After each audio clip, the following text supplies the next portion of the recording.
All right, let's go. What's good? What's good? What's good? You are tuning in to Apartment 5B, hosted by your man Kill. I got my squad in effect with me today. As always, ladies first. Know everybody is not Porsche. Porsche is out tonight because whenever I say ladies first, it's always Porsche. Not tonight. We got my homegirl Q Lynn from Soul Savviness Radio. What's going on?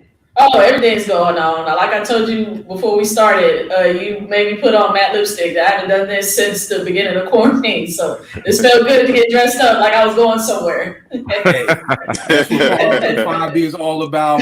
Good vibes, folk getting dressed. I appreciate it. My brother Vern out to ATL to close. What's going on, bro? Man, good to be here. Looking forward to this show. You had me reminiscing like a mug, man. So I can't wait to chop it up about this topic. No doubt, no doubt. My brethren, Rel from Philly. What's going on, bro? You muted, Rel. Man. Hey, Rel, you muted. You muted.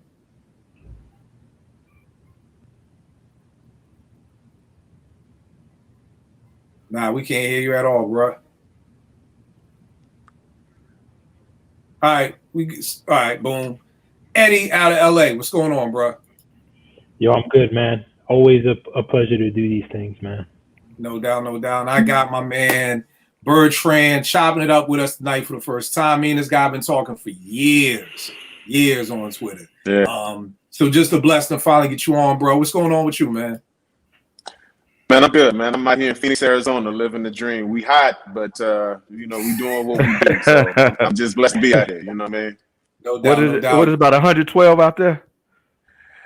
Bruh, it was 105 today. Yeah. That's them like hell that. temperatures. That's them hell temperatures, man. You said you're in Phoenix? You said you're in Phoenix, Bertrand? Yes, ma'am. I'm in Scottsdale right now. I'm in Phoenix, Arizona. Are you? Yeah, I'm there. Okay, I'm supposed to leave. Yeah, I'm supposed to leave out tonight. I'm here for business, but yeah, that's cool. So you know about this heat. Listen, the AC stayed. Listen, I stay in my hotel room. I stayed under. It got to be 72, under 72, because this heat is ridiculous. I think I saw Donald Trump's father out in the shade. It was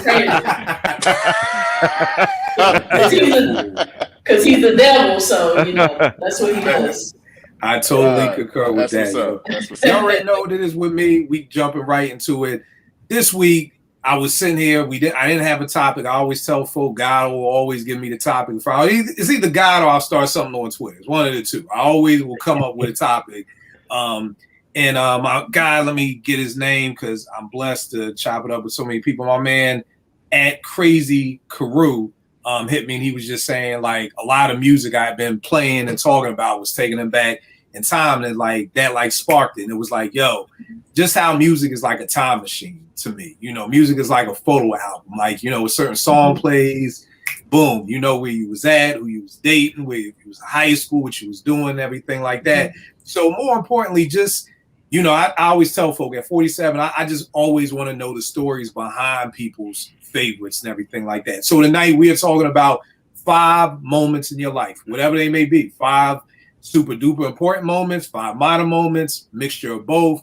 But what was the soundtrack to that moment and why? Was it by accident? Was that your favorite song? Like what was everything like that? I'll give a quick example. And then we'll go to Q Lynn because I like to always marriage, ladies first, everything like that. This is probably the funniest one because I got married in October 14th, 2000. So when people ask me like, what was the soundtrack of your wedding? Not falling in love, but the wedding. People always think it's gonna be some Tony Terry, When I'm With You, or some Baby. Yo, it was MOP Warriors, bro.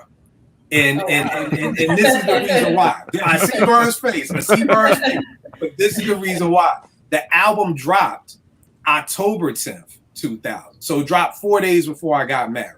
So those 4 days, anybody who's been married with the whole shebang, the 3 to 4 days is just a mixture of just running. So I'm back and forth to Philly, getting haircuts, my groomsmen. So all we played, literally even driving to the church, was MOP Warriors. You know what I mean? Because, you know, and again, you know, the bride and the groom are separate, you know, all the bad luck if you see the bride and all that stuff. So it was like literally all me, to the point that one of my homeboys was like, yo, Kill, one of my groomsmen was like, Kill, when I hear Annie Up, I think about you and T's wedding. Like it literally, like, so the fact that when you hear Annie Up, that's what you think about is not robbing people, not Funk Flex dropping 1 million bombs over it, not none of that. But you think of Kill and T getting married, that's crazy. Another one of my groomsmen was like, yo, bro, whenever I hear Cold as Ice, boom, UNT's wet. So just an example of what I'm talking about.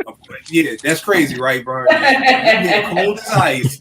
And you're like, man, let me call Kill and find out how UNT doing, you know. But so that's an example. I mean, of course, my wedding day was one of the most, you know, most important days of my life. And the soundtrack for that was MOP's Warriors. So go figure. Q-Lim, what is one of your moments and what was the soundtrack? Oh, when I saw this, I was like, oh, he's taking me back to nostalgia, and you got me in my feelings a little bit. I was like, you need to be called Dr. Kill because you made me a lot of moments I was thinking about. But one that came in mind was when I first, because I'm a musician, I'm a professional musician.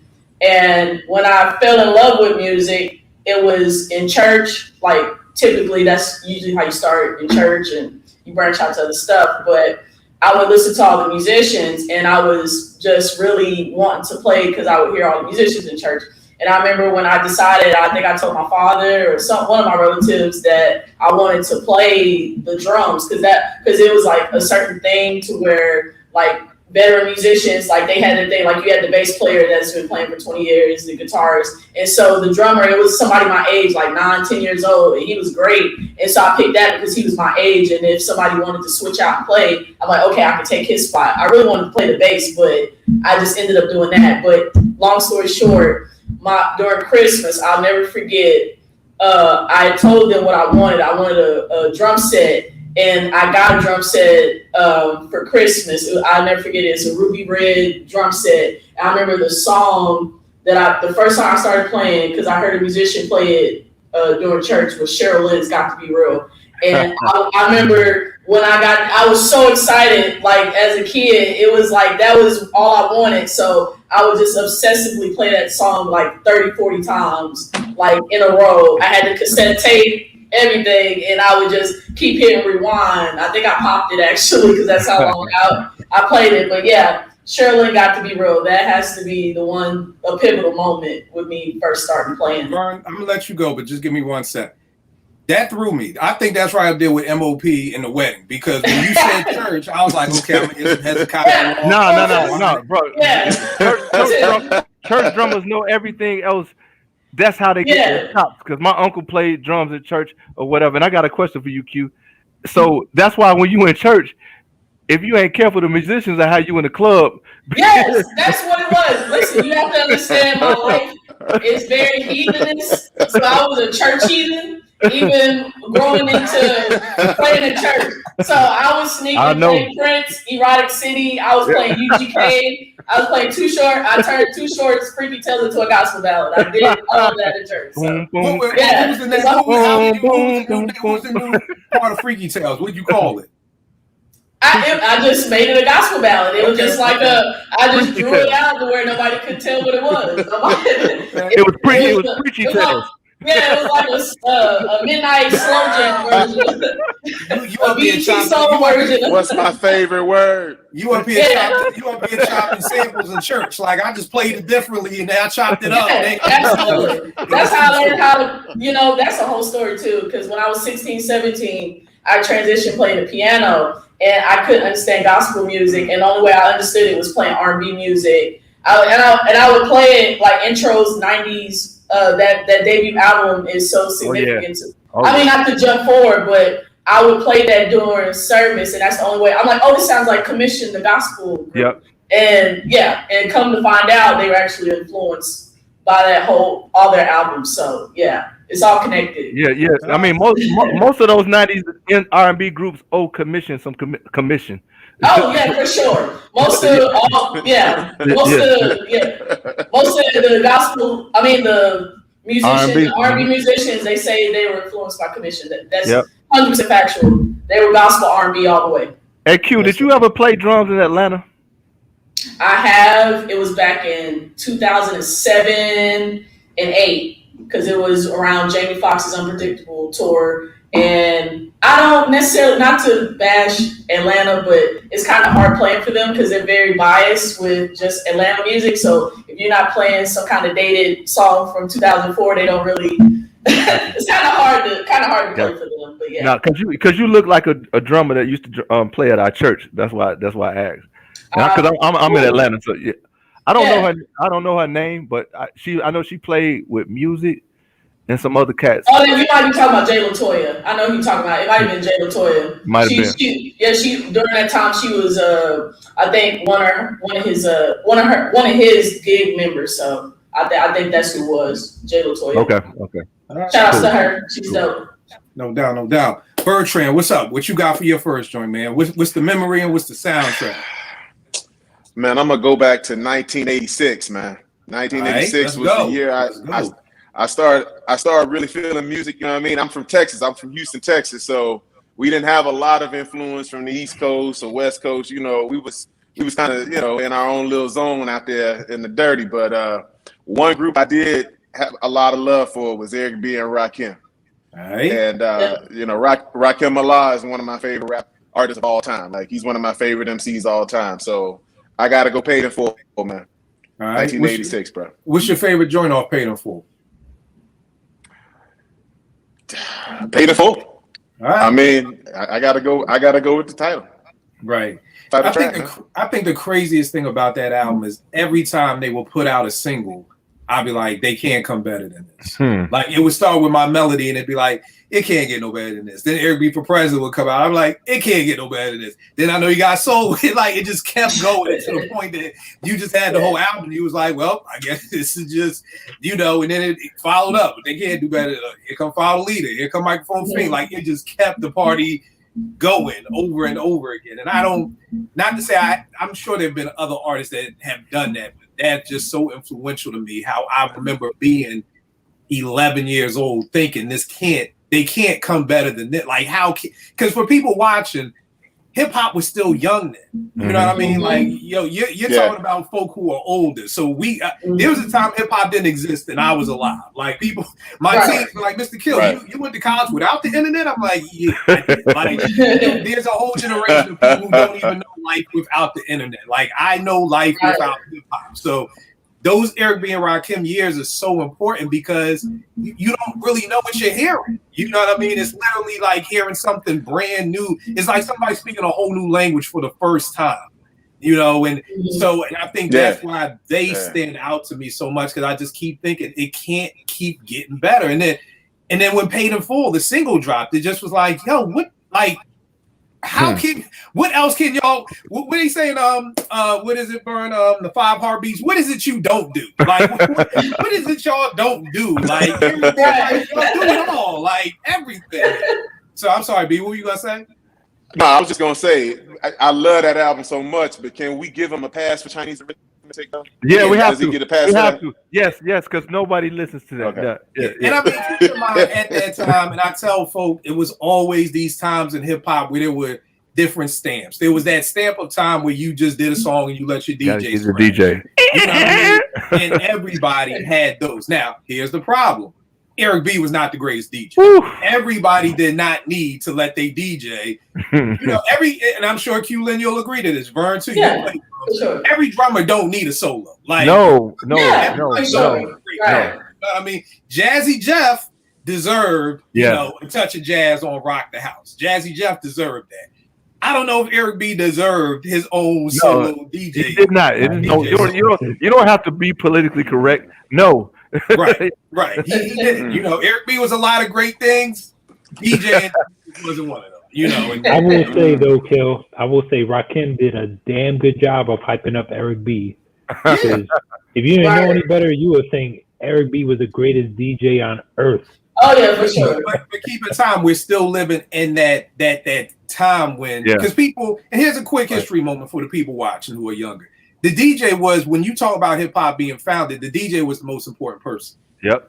Right. The MC was literally just there to keep the crowd hyped. But people came to see Flash. They came to see Hurt. They came to see Bam. They didn't come to see the Furious 5. They didn't come to see Busy B. That was the afterthought. It was whoever had the most records, they were the ones that people came to see. So that's why we had DJ Jazzy Jeff in the Fresh Prince, Eric B and Rakim. That's why the DJ's name was coming first, because we were still coming out of those times when the DJ's name was the one who was going to sell the show. So, so you're right, Eddie. Like, Rakim did a great job of hyping him up. That's his DJ. Like, yo, I got to big you up, because that's what every MC did at that time. You know what I mean? But like I said, every DJ didn't need, just like everybody didn't need a slow jam in hip hop. There was a time when everybody had a slow jam on this song, on that album. That was just the time. Everybody didn't need one. There was a time when we had hip hop house. Everybody had a house song. Everybody didn't need one. Again, only one I love was Jungle Brothers' Gorilla House You. Other than that, I don't want to hear nothing else. So yeah, to answer your question, Chinese Arithmetic gets the pass because it was just that track everybody was doing. So it just is what it is. Vern, what you got up for one of your memories? It is not a hip hop song, but it is definitely an indelible memory. 1986. It was about midnight. I thought my life was ending. We are in the back of a van in my grandmother's driveway, leaving Gary, Indiana. Everybody I know, everything I know, to move to College Park, Georgia. And what comes on the radio? We crying rivers. My grandmother crying, all us. But Holding Back the Years by Simple Red. Holding Back the Years by Simply Red is on the radio. And now, if I ever hear that song, I'm in that van in the driveway, in my grandmother's driveway, crying my eyes out, man. It definitely is a timestamp. So yeah, that's my first one. Simple Red, man. Talk about that for a minute, man, because I ain't gonna hold you. I know that song and that's it. I don't know if you know more about them, but just the school folk. Because again, I'm learning every day. It's a blessing on the timeline. I appreciate the love. Again, whenever I do this show, I'm just thinking it's the 5, 6. It's just us. You know what I mean? Right. People are watching. So again, I always want to educate. So Simply Red, I don't know. I don't even remember a lot about but that song. So do you know any more, or the album or anything? Just to I think I remember Money Too Tight to Mention is the only other song that I could talk off the top of my head. Mick Hucknall is the redheaded guy. But no, I would be lying if I tried to tell you I knew much more about them than that. Just go YouTube Simply Red. It's an amazing song, dope song. He's fantastic. I love Everyday Simply Red. He's one of my favorites. Yeah. All right, good. Eddie, what about you, good brother? Give me a good time and what's the soundtrack? Oh man. You see, I could talk about me getting married, but there's actually a couple of songs, and I hope that's all right. But so getting married. So the first one is kind of it's a bad memory, but it's kind of funny thinking back at it, because so we hired our DJ, and we knew we had one song that we wanted to play when we were walking down the aisle. That was Love by Musiq Soulchild. And DJ didn't say anything that it was gonna be a problem. Yeah, I get everything. Until leading up to it, I don't have that song. It's like, what do you mean? You told us you get everything. I don't have that song. Well, what do you have? I have Brian McKnight, Back at One. I was like, nah, we don't want that one. He's like, how about X, Y? Like, we rattled off a few songs. It's like, nope, I got Brian McKnight, Back at One. So, he had one plate, like he had one vinyl, like that's it for the whole reception. Bro, I don't know. No, he and the funny thing is, like, he was just DJing off a laptop. He was just DJing off a laptop. This was 2002. He was DJing off a laptop. Like, dude, you can't get the songs. Like, come on, download. Yeah. So begrudgingly, we went with Brian McKnight, Back at One, but it was supposed to be Love by Musiq Soulchild. So is the memory back at one? Is the memory back at, like, what's the song? It's kind of both. It's kind of both. is kind of both the Love by Musiq Soulchild, which is still our song, but then that Back at One that kind of turned it to almost a meme, you know, the song we didn't want, but the song that we got. So, all right, no doubt, no doubt. The second joint I got is Learning to Drive. This is one of the most important things that I was doing at the time. Now, here's the problem. I started driving stolen cars at 14. So I got two different versions of learning how to drive. I got the hood version of learning how to drive, and then the mother is at 15 thinking I don't know what the hell I'm doing, trying to learn how to drive. And please tell both. Please tell both. Yeah, both come with different soundtracks. Because it's crazy when you learn how to drive and you got to get in the car with your mother and act like you don't know how to drive. So she don't know that you've been driving for the past 2 years. Learning how to drive illegally is Kane's second album. It's a Big Daddy thing. Like that was just all my man. My man Scoob would let me drive. His pop had a Bonneville. I have no idea how he let me drive his dad's car. Like, bro, like what? I don't even know how you explain this to him that if I crash your car, your pop's car, you know what I mean? So, which was crazy. But yeah, we always had It's a Big Daddy thing playing. Another Victory was just like the song that just stands out for me with that. So anytime I hear It's a Big Daddy thing, it just takes me back to those days of being a 14, 15-year-old driving around Philly. And then the second album is 1990, Craig G's second album that most people have never heard of in the world. Craig G was down with the Juice Crew, for people who may not know out there.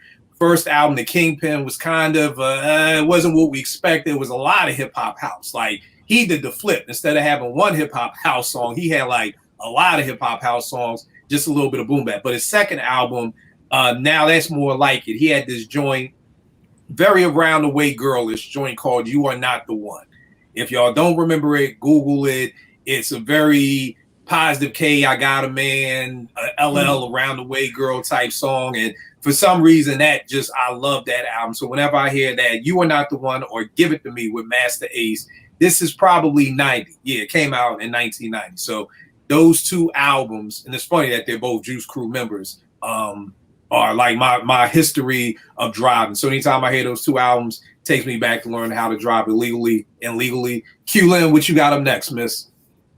I'm gonna keep this one light. I remember specifically in 1998, I was always with my older cousin, and she was popular in high school, and so when she would be in step practice, I had this. I don't know if all your listeners are up on Jesse Powell, but Jesse Powell, he came out with a sophomore album, Bout It, and he was one of my favorite singers in the world. Like, you couldn't tell me he wasn't like Luther Vandross, like that Luther Vandross level. Like, that's what he was. And so I remember I had bought the cassette tapes first time, because when I was in school, I would sell mixtape, I would sell cassette tapes. I was selling them. If you wanted a full album, it was $5, and if you wanted the mix, because it was hard, like mixing stuff off the, if you know, like radio. Yeah, and you sound like you GQ and Juice. You sound like you going up in the like, yo, I need that new version of mixtape. Listen, it was a whole lick, I'm telling you, in school, and so I would sell those, and I didn't like asking for my parents for money, and so my dad, he was like, well, you got to do this chores. And I didn't feel like doing chores, so I'm like, I'm just going to make my own money. And I remember I had the Jesse Powell, I was selling them in school, and then every day after school, I would just have that tape in. And I think Are You Missing My Love? That might be the one I had on repeat a lot. I would just keep rewinding it on my cassette tape player. But yeah, Jesse Powell, Are You Missing My Love? It's a great R&B album. Any R&B heads out there, you should really get I think it's on all the digital outlets. You can download it or whatever, but yeah, it's a great album. But yeah, did that have the song You On It?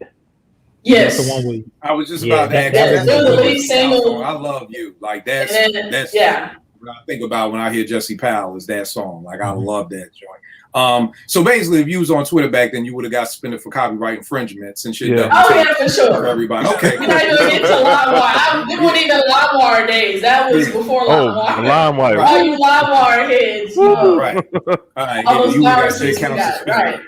All right, no doubt. B, what you got up next, man? Man, I'm gonna go 1993, graduation from high school, bro. Right. The song that was in my mind was Diggable Planets, Rebirth of Slick, man. I mean, it was everywhere. It was crazy. I'm cool like that. I mean, you couldn't turn on the radio and not hear that horn, that intro. Right. And I mean, it was a dope song. I mean, you know, I dug their style. You know, people thought I was kind of weird being from Texas listening to them, but I didn't care, man. I loved them, and I loved the song. And to this day, when I hear it, it just makes me think of 1993, man. Graduating from high school and on to bigger and better things. Tell me this, bro, because being from Texas, and I've heard this before, like my man Nick would always talk about how he's from Atlanta, and he'd be listening to Daylight, and all his friends would be like, yo, why you listening to that weirdo music? Like, how was that for you? Like, how did you gravitate to that? Because, you know, and this is why I love doing the show too, because you get to hear examples from people from all over. So like when, like you just said, like people from Houston thought you were weird for liking that. Like what put you against the grain from everybody else? You know, was it just your ears perked up? Like, I guess two questions. What do you think? Why do you think some people back home or in Houston didn't like that and it was weirdo music? And then why do you think you gravitated towards it? I think people back home didn't understand that, you know, they wanted everything to have that bounce, that upbeat bounce to it. You know what I mean? You know, that up tempo. That's what, you know, everybody wanted. Then they wanted to slow it down, chop and screw, as you know. But one of my favorite movies was Mo Better Blues. And one of the songs that put me on that jazz was Mo Better Blues, the title song from the soundtrack. That song blew my mind. So from then on, I gravitated to all jazz infused rap. You know, Tribe, Diggable Planets, all them cats, man. I loved all of it. So, you know, up until then, I wasn't really up on jazz like that because, you know, my mom, she played R&B. You know, it was Anita Baker. It was, you know, I mean, Mtame, you know, those type of cats. But nobody was really putting me on the jazz. And so being a dude that was kind of musical, you know, I was in choir and all that stuff in high school. And so I just gravitated to different styles of music. And once I heard Mo Better Blues and Wesley Snipes and Denzel, you know, rocking it out, I was like, oh, okay, I feel that. So once Diggable Planets came out, they was right in line with that whole flow. So nobody was really rocking it, but then for me, I just gravitated to it because, like I said, Mo Better Blues had a profound impact on me from a musical standpoint. No doubt, bro. To me, one of the dopest soundtracks ever, one of the dopest movies ever. Vern, what is your favorite word for Mo Better Blues, man? Audacity. Audacity. I didn't know what audacity meant until Cindy Williams said, and you have the audacity. Great movie. I always tell folk, if you've never seen this movie, this is a top 10 favorite movie for me. I think it's aged the best. It aged the best out of all the Spike Lee's joints, man. Yeah. Truth be told, probably this in School Days for me. But I mean, my mom's is a jazz musician, so I grew up in a jazz household. So, and then on top of this, when I first got into beats, really trying to make beats, 92 freshman year at Morgan State, I didn't have no records. So since everybody was sampling jazz, I probably sampled every song off of here 3 and 4, 5, 6 times. Y'all heard all my early beats, you'd be like, oh, that's that horn from Mo Better Blues. Oh, that's that horn from Mo Better Blues. Oh, that's the bass line from Mo Better Blues. Like, I ain't had nothing but this soundtrack to sample.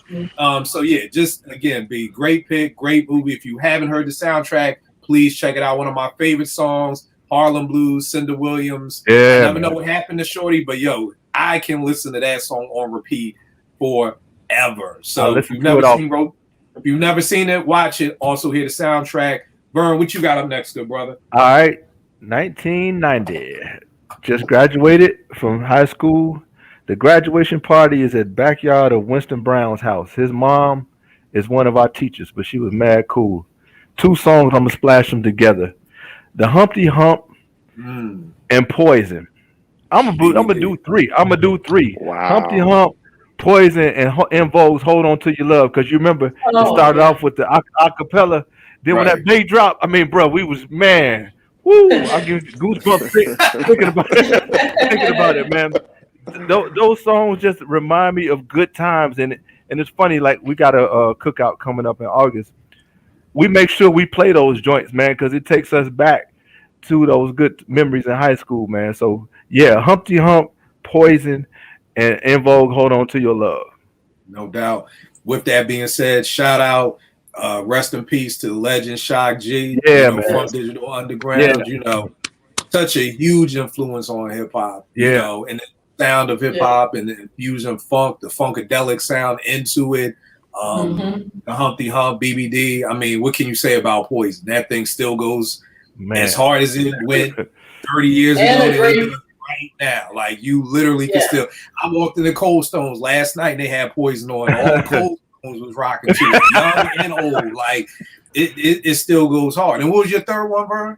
En Vogue, Hold On. Yeah, man. That right there. And then when LL flipped it for Booming System, it's my top favorite song. And X Clan used it too for FTP. Yep.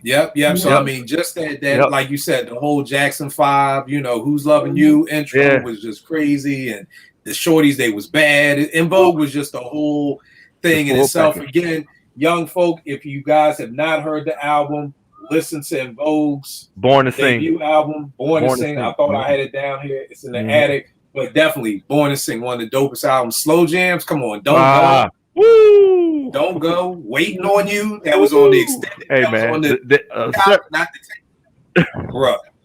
Man, bruh. Several of those songs made the tape, and I think y'all know the tape I'm talking about. It had to get the draws tape.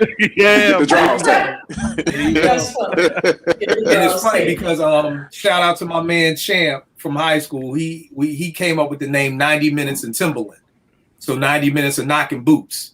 So that was like, it was like draw state. We 90 minutes in Timberland, baby. That's what it is. Eddie, what you got up next, good brother? All right. So this next one takes me back to, and I was probably 11, 91, maybe early 92, but I want to say it was like late 91, right? So we used to have, house parties, all my family was close, in New York, right? All my family was close. So we, go over to, all my aunts and uncles, like we, had a lot of cousins my age. So we always hang. But, house parties, like it'll be a lot of like salsa music. It'll be a lot of freestyle. If you're not familiar with freestyle, it's like Lisa Coat Jam. I wonder if I take you home, but it's a whole genre of that, that's freestyle. So it was really repetitive. So a lot of times we just go and play our own stuff. But my uncle had the banging system, and he also had Black Sheep, Choice Is Yours Revisited. So whenever we went over there, we need to have him play it and have him run it back and run it back again. And we always go crazy for the engine number 9. Hey, Eddie, that's what I was going to say. You got to get down on them hunches. Yes, sir. That's right. Yes, sir. Like bringing down, like I'm sure we had some neighbors like coming up, knocking on the door. You're all jumping on the ceiling. Yeah, but yo, man, that was good times, man. But I always, whenever I think of the house party, I always think of that song in particular because that was always our time, the youngins, man. No doubt. For a quick sec, pause for the cause. Apartment 5B is sponsored by So What's the Scenario game. This is one of the funnest hip hop card games that you can play. Check them out on SoWhatGames.com. Use the promo code Apartment 5B. You get free shipping, but definitely had to shout this out. I always forget to shout this out at the beginning of the show and wait till the end. So definitely get this. We got episodes of us playing it, and it gets real violent, y'all. So just be prepared to yell, be prepared to curse, be prepared to say what the fuck, like no, like I've literally been like, nah, I'm done. I'm not even gonna play no more. Yep. So it's the equivalent of a black folk game. If you want to play this with spades and somebody renege and you like, I'm done. This is the hip hop version of spades right here. So check this out. Promo code Apartment 5B. The next memory I got is moving into college, freshman year at Morgan State, 92. I'm going to Baltimore from Philly. I know some folk, one of the reasons why I went to Morgan, because it was a lot of Philly folk that I knew, but the album that everybody was playing was Redman What? This joint dropped, what was this? Dropped September 22nd. So of course, Morgan started September. Some people had it earlier, whatever. This is all that got played. You go from dorm to dorm, every car that pulled up, just everything. And then this is also the time, you know, Chronic, How to Roll a Blunt is when everybody is smoking weed now. So of course, Red's How to Roll a Blunt was getting all the play. This is when I'm from Philly. Everybody like, oh, need your Philly blunt. So it was just like this. And it's so crazy because I always talk about how music brings people together, because there's still friendships that I have to this day because of this album. Like it just started with yo, you know, what's your favorite song? And then just sparked into another conversation about hip hop, or, you know, if you in somebody's car, yo, we need that Redman tape. Oh, I got mine. Like, so just this album was just reminds me of freshman year. Again, friendships. So many friendships have been made about this album. Probably my favorite song on here is probably Blow Your Mind. I still love that song. Nah, I'll say this. Watch Your Nuggets with Eric Sermon. Oh, jam for you. Everything. I could just sit here and keep naming them, but I love this whole album. So that's it. Freshman year at Morgan State, 92. Q Lynn, what you got up for us next? Oh, this one is musician related, because it's a thing. Like we get the struggling. Most musicians get the struggling musician stereotype, and so I was getting in a transition of wanting to do it full time, because I had friends that were in the business and they were pretty much just throwing me bones like, hey, come to the studio and do this, this, and the third. And mine just like Tim and Bob or somebody is like producers, like high class, and I'm in there like trying to figure it out. And they just say, hey, come in and fill these parts in the song. And the producer would say, hey, I want it like this, this, and the third. But I wasn't necessarily like taking it seriously. And when I started out jazz and classically trained, so I was listening to a lot of different jazz records. It was from like Nancy Wilson to Thelonious Monk, and specifically Nancy Wilson's Angel Eyes. Angel Eyes is a jazz standard record, and like Frank Sinatra, Nat King Cole, Sarah Vaughan, like, and they all have versions of that jazz standard.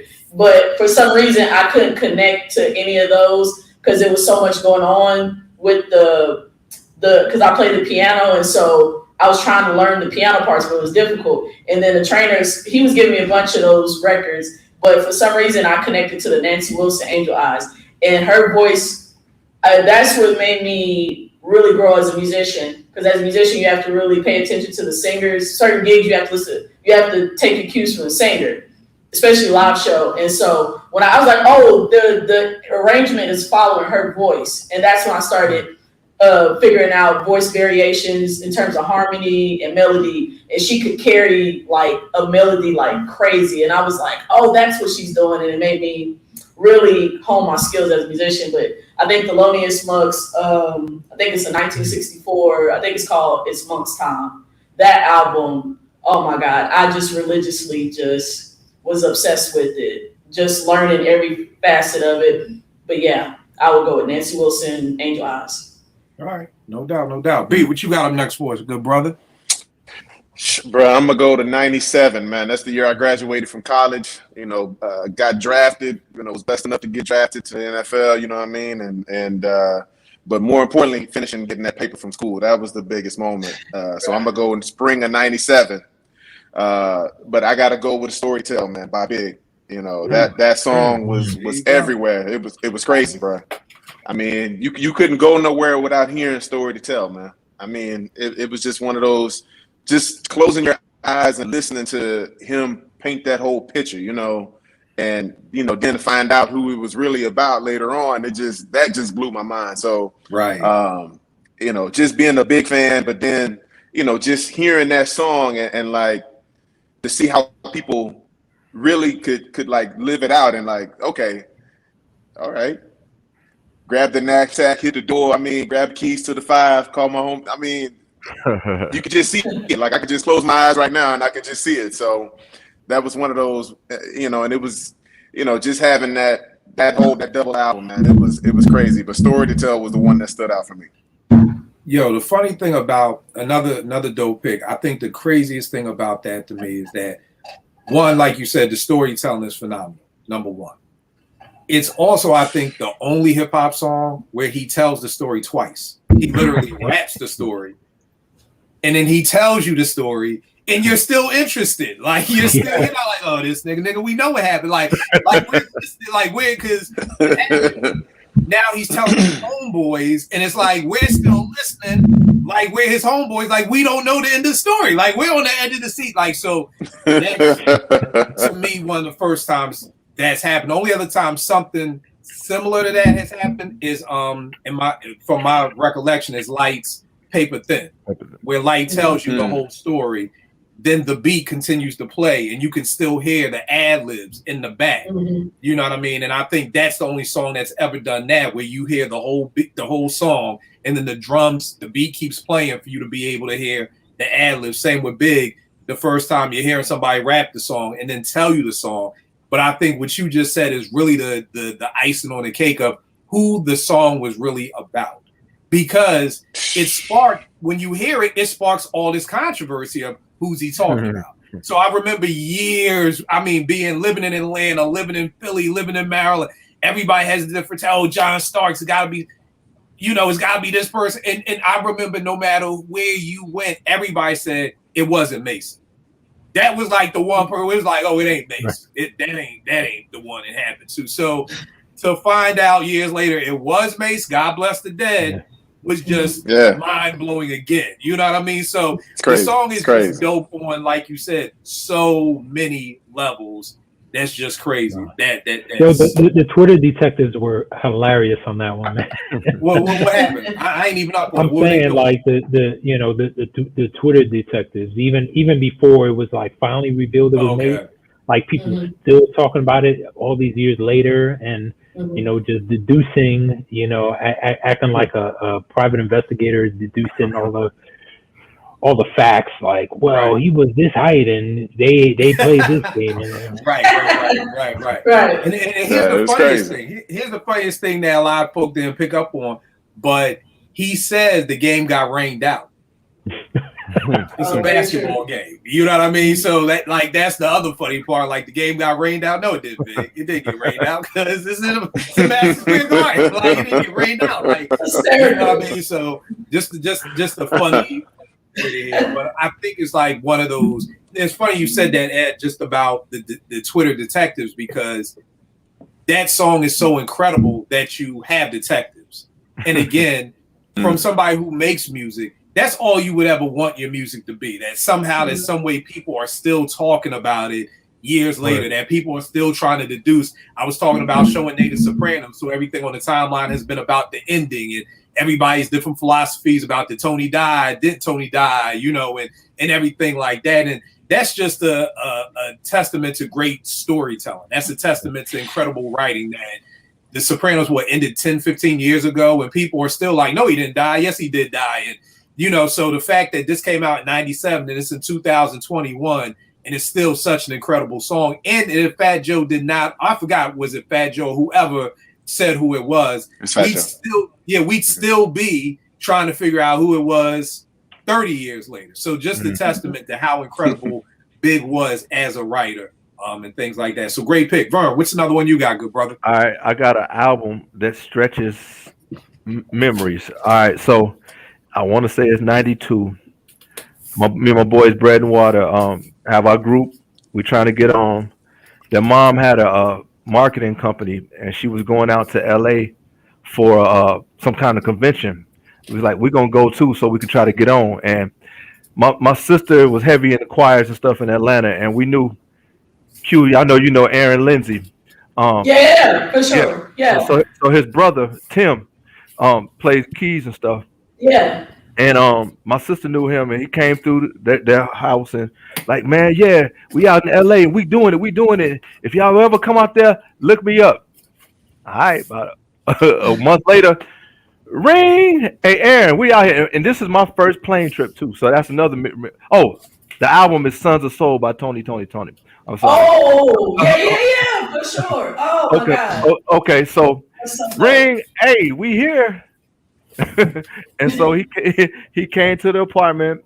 I mean, to the hotel, picked us up, took us to where he was. He's doing it big, but he wasn't as big then. But it's all good.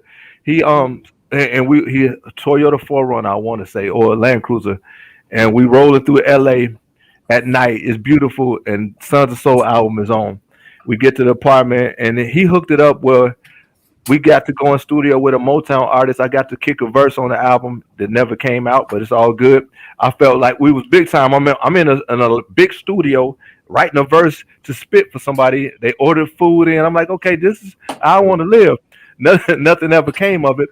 But from that relationship, we get back to Atlanta, and Bernadette, the drummer from Climax, knew Tim. And so she hooked it up.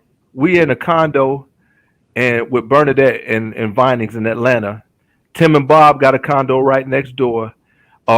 Staying with us was this girl, Shawnee Baby. She's a drummer. So everybody trying to get on. We in there writing songs and all this kind of stuff, bumping at that album. I always tell the story. I drove that week when we stayed. My car didn't have brakes. So we taking Bernadette to the store to get some food, and I have a stick shift, so I'm slowing down by downshifting and pulling up the emergency brake. You out here being Fred Flintstone, bro. Right? It's crazy because the condo was on the hill too, man. But so God was watching over babies, babies and fools, man. But that was a great experience, and that album takes me back to the LA part and coming back and writing and all that kind of good stuff. So Sons of Soul, Tony. Such a dope album. And at 47, I can't remember anything. What's on Sons of Soul? The last album was House of Music. Sons of Soul is Anniversary, right? I'm trying to think. I think so. Vern, is Sons of Soul Anniversary? Yes. Okay. Yep. Yeah. Yep. That's a dope album. I got an actual memory to that album. When I first heard Anniversary, it blew my mind. Like, again, it's so crazy. Just like the Big Thing or the Light Thing, after Anniversary plays, they play the whole, you get the strings and everything like that afterwards. Because I think the OG Anniversary is like 9 minutes long or whatever. Yeah, it's crazy. And he riffing at the end. Yep. I remember being in chemistry class at Morgan State with my headphones on, not paying any attention to anything, and just listening to Anniversary on repeat over and over and over and over and over again, and failing chemistry. So that's my recollection of Sons of Soul, was failing chemistry because I could not stop listening to Anniversary. Eddie, what's one of your next memories, good brother? Okay, so June of '98, I graduate high school. 4 days later, I'm going into Marine Corps boot camp, right? So why 4 days later? Like, I knew that if I took the summer and I was going to enjoy the hell out of myself, I wasn't going to want to go. You know what I mean? I was committed to doing it. I was like, all right, let's make this short. Boom, 4 days. I go so I don't talk myself out of it because, I felt like it was the right decision, right? So do boot camp for 3 months, get out, get my, little, whatever it was, 10 days leave to see my family, back again, Marine Corps combat training. So this is about September, October '98, and the soundtrack was Outkast Aquemini. Like, wow, Outkast Aquemini, man. Because you gotta remember, like, I'm coming from New York, and I had the mindset like, New York is dopest, when it comes to rap, hip hop, all that, right? But you go into the Marines, like you meet people from all over, you developing friendships, they putting you on to stuff, whatever. Like in boot camp, maybe not so much until the very end, when you actually get, the last couple of days. But once I got to Marine combat training, you're actually Marines at that point. So, they're not treating you like grunts or like whatever we call that at that point. We're in boot camp. We were like the lowest of the low. They didn't even treat us like real people. So we're all talking about music, and people were bringing up that Outkast album. I was like, yo, Outkast. I was like, I remember, that Elevators joint. Like, so, yo, amazing. Like, you already know, but man, that was all that anyone could talk about. Like, forget anything else that came out. I want to say like Jay-Z might have dropped an album around that time, or whoever. But that time frame was when it was one of the biggest days in hip hop because it never happened. Jay dropped an album, Tribe dropped Love Movement, Outkast dropped Aquemini, Black Star dropped their debut album, right. Their return album with Pooh Bah with everybody back together called Foundation. Right, so, exactly. But yo, for everyone that at least I was around, like I said, it was a diverse group from all over the country. It was all about Aquemini. Like everything else didn't matter. Like so that was a dope time. Of course, Spody Odie Dopalicious. Like that repeat many times. So yeah. The funny thing about that album, Ed, if you remember when we were in LA and we went digging. And Eddie was like, when we went to Amoeba, And Eddie was like, yo, pick up your favorite album. I had to pick up Aquemini. Like it just this album did so much for me because it opened my ears outside of boom bap. You know what I mean? And what I mean by that is R&B music to me, it's like Bertrand said, yo, this is just 90 Minutes in Timberland. this is just something to throw on when a shorty come over. Like I was not just sitting in my house listen to that, but the mixture of D'Angelo's Brown Sugar and this album really made me open my ears. Because like you said, Ed, you listen to Spody Odie, that could have been an R&B song. That could have been a neo soul song. You know what I mean? When you listen to Liberation, like it's just music on here that just opened my ears up. You know what I mean? And it just really made me start to want to listen to more than just boom bap, MOP, Bucktown, just from the intro, that Hold On Be Strong intro, man, just straight from the jump, like you already knew what it was, man. And I mean, even on Return of the Gangster, yeah. I mean, come on, bro, like that's 97, and dog, that's still what I'm explaining to parents now in 2021. Like, you got enough time up here staying this nigga rapper you don't even know. Nigga, take your kids to the park. Do something with your kids, man. Like, you on Twitter arguing with J. Cole niggas, man. Don't you got a daughter? Nigga, get off of Twitter. And you know what I mean? Like, the other thing real quick before Vern says his piece is, New York cats couldn't even front on it because they had Raekwon and Slick Rick. You know what I mean? So, they were bridging the gap. They were kind of joining it all, and it was dope, Yeah, so we bring up Spody Odie. I was going to talk about a memory. The first time I stayed out all night, bruh, it's crazy. We went out at like 9-10. We went to about 2 different parties, and we ended up at Charles Disco and Lounge on Simpson Road. That's who 3 Stacks is talking about. That's the club he's talking about. Bro, we had to park. We risked our lives, man. We had to park the car in the projects, like if somebody's by their front stoop, and walk to Charles. And dude, like the girls, they were harder than the dudes, man. it was crazy, and so it was not unbelievable.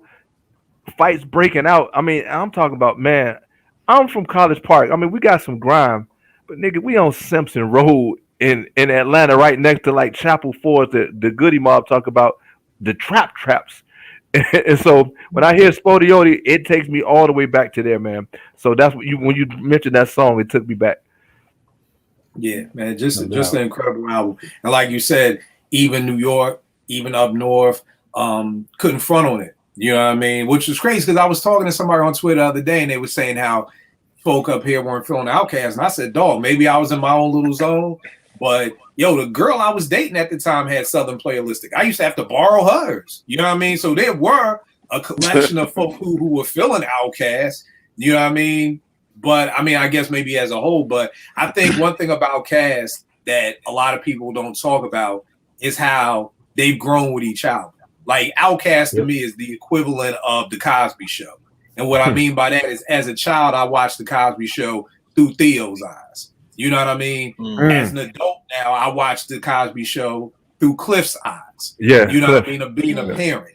You know, and you got to see them grow. You got to see Outkast start off with Benzo and Beamer and Players Ball and all. You got to see them grow to a point where I think they're the only group in hip hop that would lose fans and gain fans. Because I know a lot of my dudes from the street in Philly stopped messing with Outkast after ATLians. Once Andre started wearing wigs and football pads and all that shit, like my hood dudes was like, yo, I'm done with your crew. Like, I know people, diehard hip hop heads, that have never heard anything after ATLians. Have never heard of Criminal, have never heard none of that. You know what I mean? So, but they keep selling more and more records. So they lose fans, but they gain fans. And not too many hip hop groups can say that they lose fans and gain fans. And I've never been one for awards. Y'all know me, but these mofos did win Album of the Year. Not hip hop Album of the Year. No.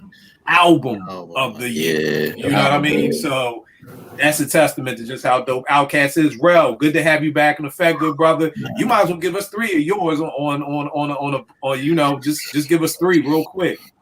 So I don't want to throw the flow off real. Let somebody else go. So one of mine is crazy.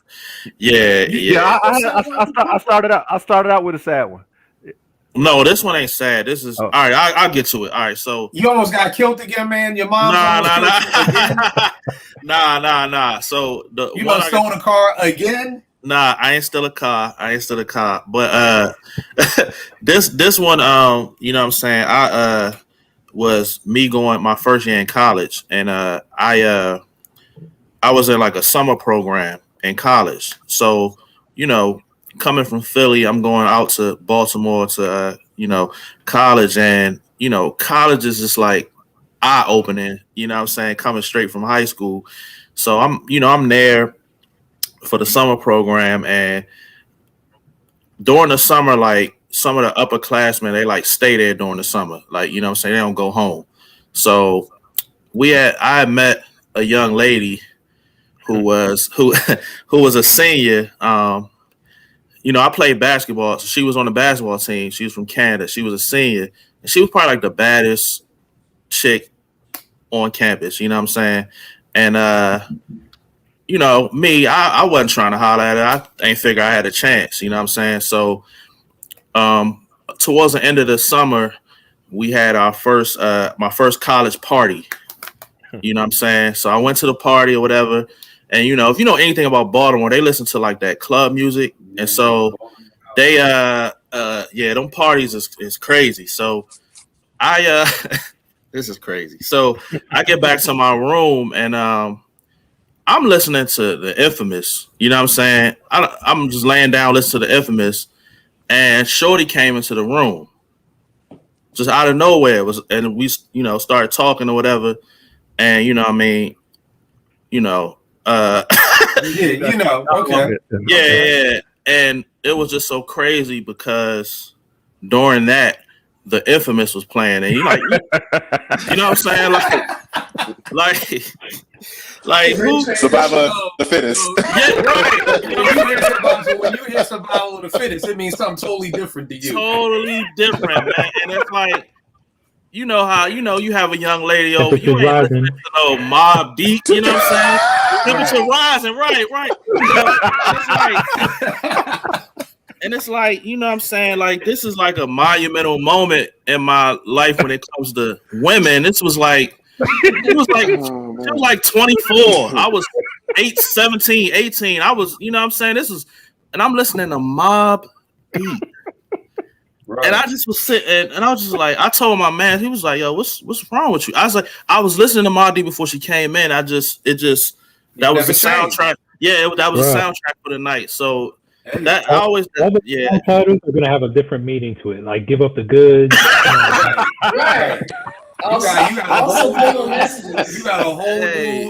eye for it, like everything, man. You know what I'm saying? That's one of the most parties over. Tell the rest of the crew. Yeah. And that's crazy. That's the last song. So it's like parties over. Parties over. You know what I'm saying? I feel bad that BBC Seeing Winans record came on during Shuffle one time. I thought that was odd. Please keep going. already let it play. You just let it play. Sure. Now I feel bad about that story now. Yo. That's funny. That's hilarious, man. Yeah, that was crazy. And one more I got you know, my music coming up, the music I got, it came from, you know, your parents, my older cousins. So my mom, you know, was she didn't listen to no hip hop. You know what I'm saying? It was all Aretha Franklin, Shaka Khan, but she also had me listening to stuff like Sting, Tears for Fears. It was just like a good, but not a lot of hip hop. No hip hop, right? And I just remember the first time, and this was big for me, that I got her to listen to something and she actually liked it and she would actually listen to. And it was I was playing Life After Death in my room, and she was coming in to do something to get out of my room, and she heard, I want to say it's I Love the Dough or More Money. Whatever, one of them had a sample that she was like, oh, I know the original. I think it might have been I Love the Dough. You know what I'm saying? And she listened to it. She liked it. And she just kept listening to it. She took my CD, my double CD. And she mom's jacked you. Yeah. And she was really like feeling this. And she had like songs that she liked, favorite songs. And it was like big for me because she never like the whole hip hop thing. She didn't mind me listening to it, but that was never like her thing, you know what I'm saying? And it was like some of the stuff, like when NWA came out, I had to like sneak and listen to that type of stuff, you know what I'm saying? So for her to like that album, it was kind of big for me, and it kind of opened up more because she started to like other hip hop acts, you know what I'm saying, other albums. So that's my other story. That's dope. Since you talking about moms, I just pulled this one out. Billy Joel's The Stranger. This was like one of my mom's favorite albums. So like anytime, like, you know, if me and Naomi are driving, like she has certain songs that of course remind her of me. And she's like, one day she was like, yo, what album, you know, reminds you of Granny? And I was like, The Stranger. And I was like, call her. I said, call on the phone and ask her what it would be. And of course she was like The Stranger. For folk who don't know, Billy Joel is one of the illest ever. This album used to freak me out because I'm a shorty. I'm like 5 or 6. I'm not realizing this is a mask. I'm thinking this nigga got 2 faces. Like this album cover literally scared me crazy as a kid. But so many great songs on here. Moving Out, Anthony's song, The Stranger, Just the Way You Are. If y'all have never heard Just the Way You Are, just YouTube Billy Joel, Just the Way You Are. I mean, just a beautiful song. So, you know, that was a great alley-oop right there, Rel, for moms.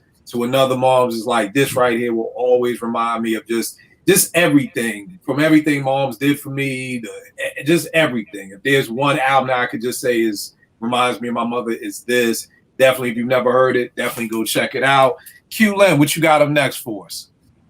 Ooh, I love this question that you posed because I was like, it's so many moments I've had. It's mostly centered around being a musician, but I remember one time, it was like several years ago, I think Kendrick the Family Soul had dropped Everybody's Hustling. And I remember I was getting ready to move from Oklahoma City because I lived in Oklahoma City for a little bit. And I moved because I couldn't find any. It was just mostly church gigs because Oklahoma City isn't known for it's mostly for like arena tours. Like if you get like somebody like T-Pain or something, they'll go to the Thunder Arena, but it wasn't like actual like venues. I didn't know anybody there to get those, so I was just working in church gigs. And I'm like, well, I could just move to a little part and be closer to Dallas. That way I could get more gigs. And I remember the night before I was getting ready to move, I packed up everything, and the only thing I didn't have to put downstairs in my car was the TV and some other little stuff. And I remember, and I would always stay up in the middle of the night, but that for some reason I went to bed early, woke up the next morning, somebody broke in my car, stole all my stuff. It had everything, my debit cards, credit cards, everything. I didn't have nothing. They even stole my stereo. It was the only thing that was working. I drove a hoopty. And so the only thing I had was just the clothes I had. They just shuffled through all of it. And I remember thinking, damn, like, this is awful. And I had a gig to go to in Dallas. And I was going to cancel because all I had was $20 on me. And I was like, well, I'm on a full tank of gas. And it's like I'm from Ardmore, Oklahoma. It's like Ardmore, Oklahoma is between Dallas and Oklahoma City. So if you go I-35 north, you're heading Oklahoma City, and if you head south, it's like the same hour rate. So it might be like an hour, close to 2 hours to get to Dallas. So if you go south, you go in Dallas. And so I'm like, well, I got a full tank of gas. If I stop in Ardmore, my hometown, it's going to be on a half a tank. And at $20, if I stop there, I can fill back up, go to the gig, and do the set. And it was crazy was that I had all this stuff because I had to deal with canceling my credit cards, debit cards, like, because they stole everything. And so when I got to the gig, I was so focused on like playing like well, I wasn't even thinking about that stuff anymore. And the crazy thing, the promoter came back and was like, hey, you want to do another set? And so we ended up doing 2 more sets, like 14 songs, and I ended up making double my rent. The money I lost, I ended up making double. Wow. And all the way there, it was like 2 hours to get to Dallas, and the whole way I was playing Kindred to Family, Everybody's Hustling, because they had a line in the song. It's called Always Trying to Make $1 15 cents. It's the hustle in you that keeps you confident. You keep the pedal to the grind, and you go get to where you get to where you're going. And I just had it on repeat, and it was the whole time I was driving to Dallas. That was what I was focused on. So, but yeah, not to make it sad, but yeah, it ended up being working out for me. I mean, that's a testament of how music speaks to you. Is why I'm always on Twitter talking about like, yo, you ain't gotta like everything. Music speaks to us all different, man. You know what I mean? And that's the beautiful thing about it. And music helps get you through. Yes. You know what I mean? So that right there, like you said, you may have had another song on and you would have may have turned around and went back home. You know what I mean? So it was definitely contemplated, right? Right. So that was the right song for you at that time. B, what you got up next, good brother? Bruh, first of all, let me just say to my man Vern, I still don't trust the big button to smile. You know what I mean? So, but I'm gonna go to June of 2000, man. My daughter, I became a father for the first time. My daughter was born June 12th in 2000, and one of the songs that was out there was "Rest in Peace" to my man Black Rob. Whoa, that was killing the music air, back then. So, every time I hear that song, man, it always makes me think of my daughter because first of all, the name of the song pretty much described me becoming the father for the first time. Right. Whoa, like, whoa. Here I am with a daughter. Talk about I'm a father for the first time, and it's a girl. You know what I mean? Because I didn't grow up around girls. It was just me and my brother, and so that was a trip. So holding this life, this little tiny life in my hands, and she looking at me like, well, what you gonna do, bro? I mean, and that song, Whoa, was the perfect song. It was the perfect soundtrack for me being the father for the first time. So shout out to rest in peace to Black Rob. Yeah, rest in peace to Black Rob. You gonna say, Var? Man, I got a picture of my baby girl, and I'm holding her, and she looking at me like, he's like, what you gonna do now? She's like 2 days old, and I'm like, I gotta do something. Yeah, so I feel you on that one, boy. Yeah, man. It's real, bro. It's real. Yeah. And the funniest thing, one, rest in peace to Black Rob. Again, I'm telling folk, we're losing way too many of our MCs at an early age, to health issues. Me and Rel always talk about how these MCs are like superheroes to us when we were growing up. You know what I mean? And you think they're I don't even know what the word I'm trying to describe. Invincible. Thank you. I'm about to say indivisible. I'm indivisible. I'm saying with liberty and justice for all. Yeah. But and it kills me, man, to just see, so many of our people, we shouted out Big. It's like rest in peace, Big. We shouted out, now you shout out Hoopty Hump. It's like Shock G. Now we shout out Black Rob, and it's like rest in peace. And it's just like, yo, man, we, and I'm always telling folk like, yo, I always tell people, either pay now or you're going to pay later. When you pay later, it's always going to cost more. So folk can go to the doctor now and figure out what's wrong with you and get it fixed. You can pay later when you die a painful ass death. Because a lot of folk think, oh, well, I just won't find out if I got cancer. Then you drop dead. Nah, my nigga, it don't usually work like that. You're going to go through some pain. So it's like you're going to get there one way or another. Why not take, the easier way? But the other thing about Whoa that always tripped me out, it reminds me of the Benjamins. And the reason why I say that is because they're very slow-tempoed songs. And you seldomly ever find slow-tempoed songs that are club bangers. Like you throw on Whoa, everybody's gonna lose their mind. You throw on All About the Benjamins, everybody's gonna lose their mind. And you can't dance to either. All you doing is two-stepping or just, rapping words. Like so that's and it just again making music. It's just always shown me just make dope music.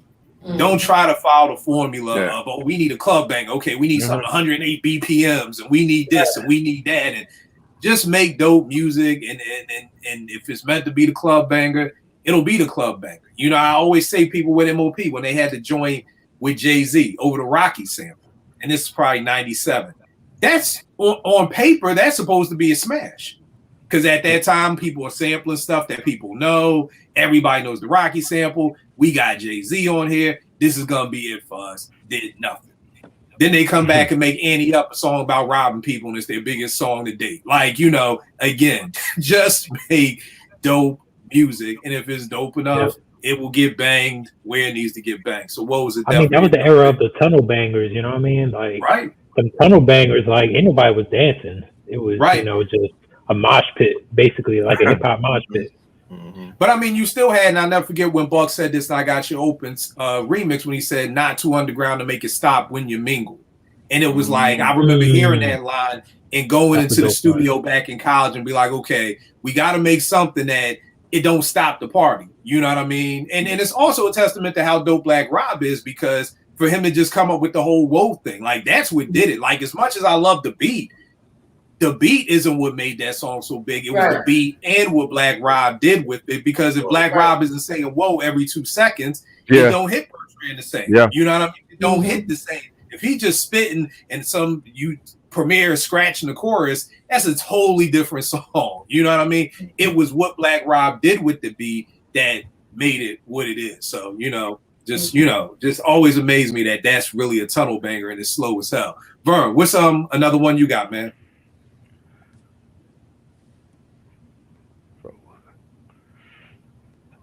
Yeah, I froze out for a second. Did you call me? Yeah. It's all right. So we in this section. Y'all remember on Pursuit of Happiness? This is the vacation session. All right. So it's 3 or 4 different songs, but they have different phases of my life and vacations. So pause for a second. I never saw Pursuit of Happiness. It seems too damn sad. It's just like one of the movies that just seems sad. It's not that. It's just we'll get to the portion where he gave his last $5. You're gonna have a Hebrew tear come down. That's probably the saddest part. So explain to me what are you talking about? The vacation? What's it called? The vacation portion of my life. So like on Pursuit of Happiness, he had different phases. This is my running out of money phase or whatever. Okay. But anyway, all right. So the first family vacation we went on was to the Tennessee Aquarium. We stayed in a motel so close to the highway that when the trucks went by, it would shake the room. We had an actual key to the room.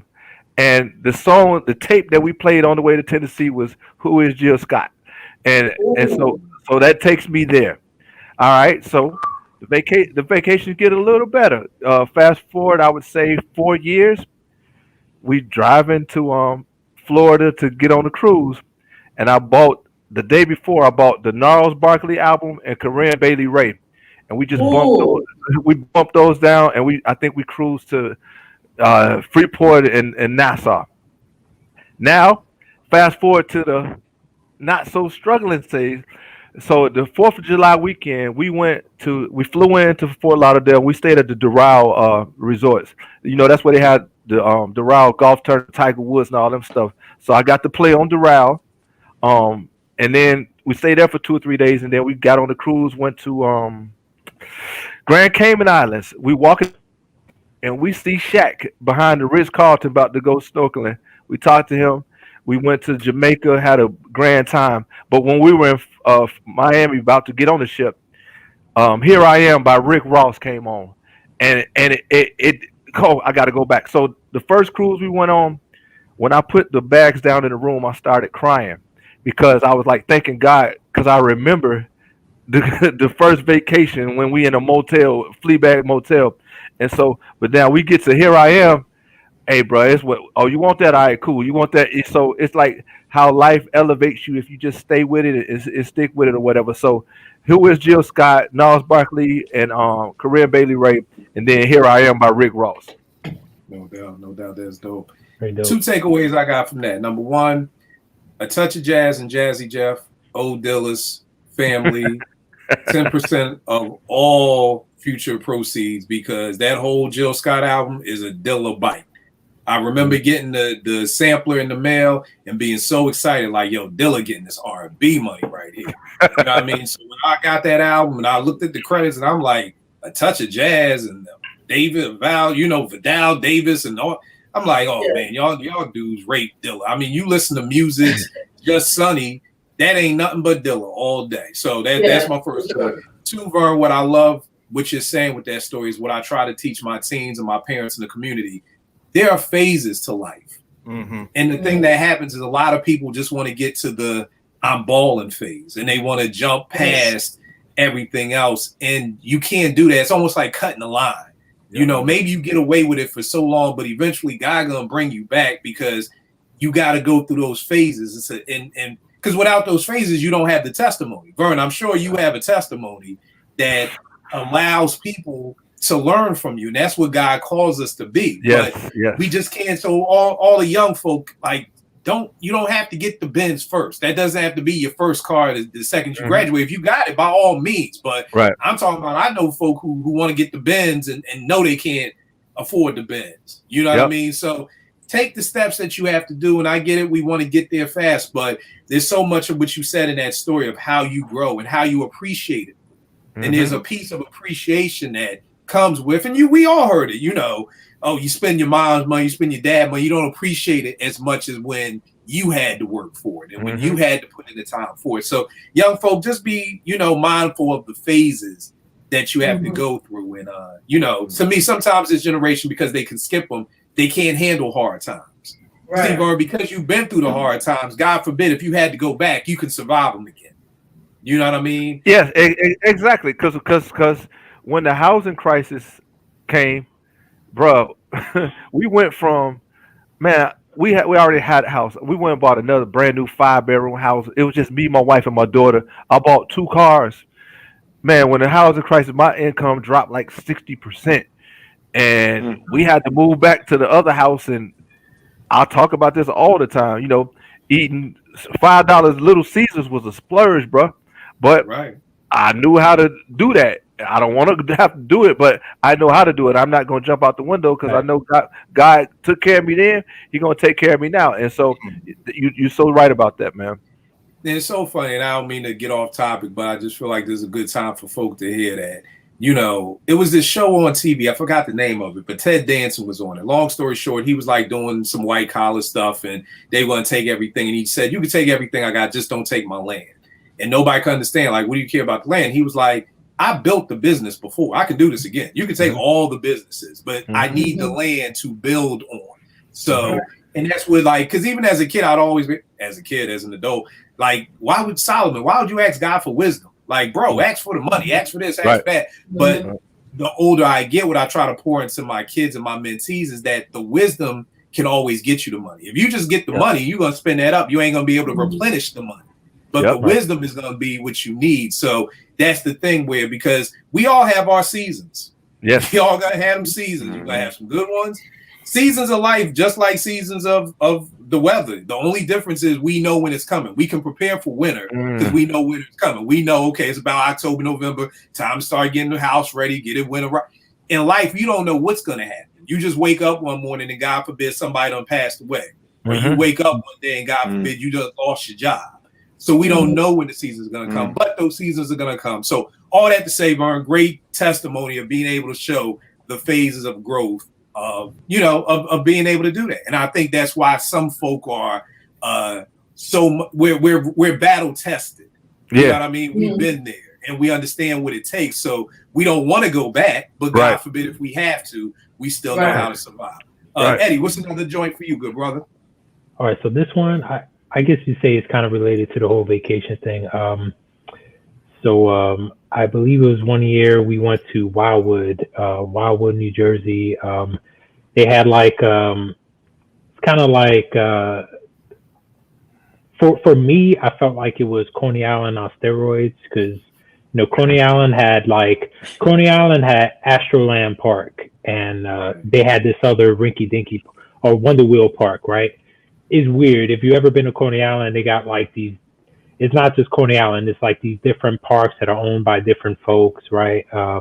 And different rides, but it's really like a big carnival. Is really what it is, because a lot of these are like independently operated, right? So, going to Wildwood, New Jersey, they had kind of like two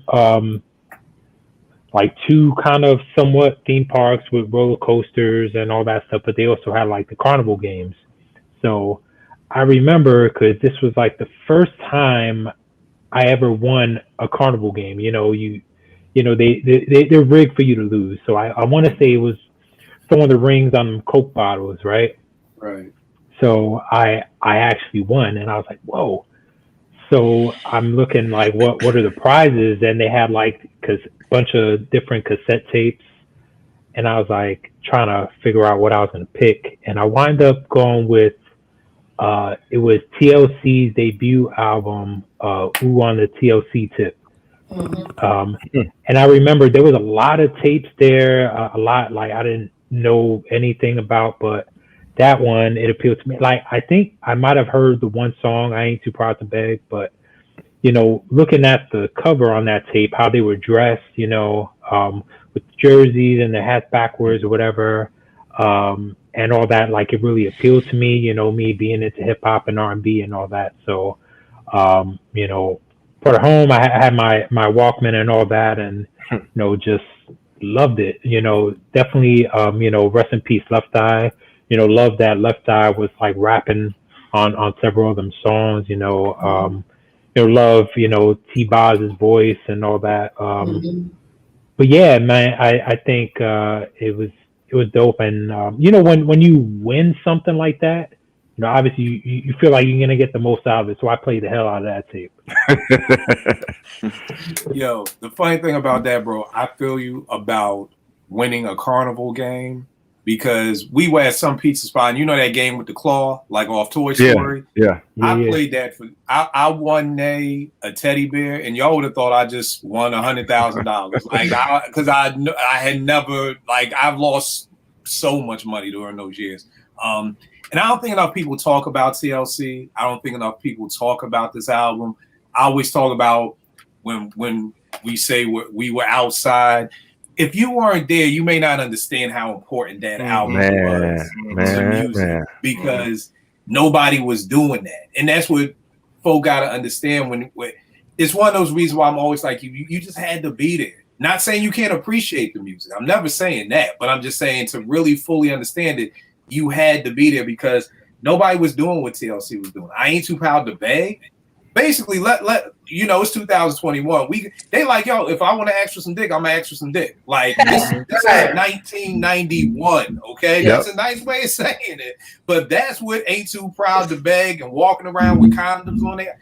This was unheard of at this time, man. Like you got girls like talking like this. T-Boz's haircut with the sideburn, like that stuff was all. Nobody was doing that. You know what I mean? And when you grow up in a time where hip hop is all you know, it seems like everybody's doing it. Again, I was outside when there was no hip hop. So this is the stuff that makes albums like this so incredible. Hat to the Back. That's my joint. That is my joint. Hat to the Back. What about your friends? What about your friends? What about your friends? Yeah. Yo, you baby. There's actually a movie centered around that song. What about your friends? I think it had the girl, whatever. I forgot the actor's name that was in Saved by the Bell. She played Lisa Turtle. She started. Like Voorhees. Yeah. That was a good movie too when it came out. But yeah. What were you gonna say, bro? So like you said, had to be there, brother. Listen, this is 91 Atlanta. We went to high school with Dallas Austin. KP went to school with us, and KP was in the Baby video. Bro, that was like, man, okay, this kind of thing is kind of real. The music was like 1 or 2 degrees separation. For the music industry, that's when Jack the Rapper would come down, and I mean, we would go and see Fife and all them, and it was like, okay, Atlanta is building something, and we know people that know people. So yeah, 91 TLC is very important to the growth of the Atlanta sound and LaFace for sure. Yeah, and in fact, that's how we get the Southern Playalistic album. You know, because they had the Christmas album. We always talk about it or whatever. Yeah, and that's what the jump off was from, man. So yeah, without that because matter of fact, that was Dallas's group, and you know, organized did Waterfalls later on or whatever. But that's Atlanta. Then I can't speak of it now because I ain't in it like that. But man, it was like everybody wanted to help everybody get on, and that's the thing that I've always said I loved about Atlanta when I moved down there in '97 is that the vibe of Atlanta is if I'm eating, you eating too. So instead of me Brody in this whole project, yo, Dallas, I got some work over here. JD may say I need help with it. Just one thing that I always loved and felt about Atlanta, and like you said, I don't know about now, but back in the '90s was we doing this together. You know what I mean? So yeah, incredible album, man. Great pick, Ed, because nobody talks about this. I mean, years. I mean, you got T-Boy. I mean, you got a Young Chili, Left Eye, like you know, Dallas, Austin, Dark Studios. Like people don't talk about Dallas enough, man. You have to do a salute show to Atlanta. You know what I mean? And what y'all have done down there. Ralph, what you got up next, good brother? So I had my daughter. When I was 19. You know what I'm saying? And it was like Bertrand said, the whoa, like man, like I was.